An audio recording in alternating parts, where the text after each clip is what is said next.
name's Samantha Mizzi. I'm an ocularist and I make artificial eyes for people who need it, to be able to sort of change the patient's life in that way, give them back that confidence and back their lives which they may have lost from the loss of their eye. This job's very rewarding. I love it. Here we do acrylic artificial eyes. You can get glass eyes. We only prescribe them if the patient has an allergy to acrylic. And the reason for that is because glass eyes, they're very brittle. The acrylic will fill into this void here and be an exact replica of the wax pattern. So a lot of people, they do believe that when an artificial eye is fully round, and that's definitely not the case. So it can be slightly concaved really, but it's definitely not round. For children, they like to have their names incorporated into it.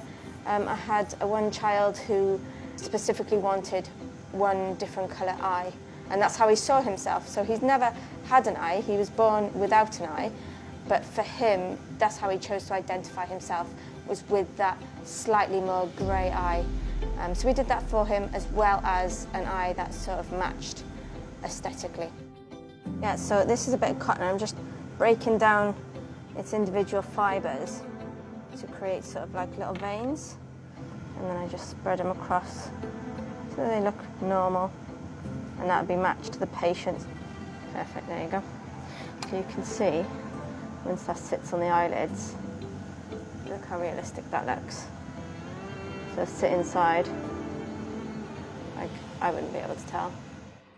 For me, I feel that I've got to meet the patient's expectations really, and that can be quite challenging to do.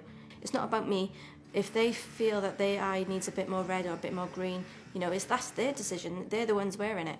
It's not really up to me. I'll paint what the patient feels is acceptable for them to wear. So people don't need a degree. I know people who've come from making glasses. I know people who've come from more of an art background. And you definitely need to have a good sense of humour as well, because when your patient's in the room for like 2 hours, you need to be able to chat to them, make them feel relaxed. So you sat there, painting their new eye. It's really such a personal relationship, and you get quite close to these people. It gives me so much pride in my job to have a patient which has come from surgery, gone through that trauma, gone through, the loss of their eye through disease or cancer. And when you give them back sort of something which they class as normal, that's a very emotional time. I've had people who've broke down in tears. Thank you so much, you don't know what you've done to my life. And I've had people who've taken it home, and their wives and their families, they can't even tell the difference. It's very rewarding to see that, and that patient then comes back almost to how they were before the surgery, more confident, they go out more of the house, they connect more with their friends. It's nice to be able to provide something like that to my patients.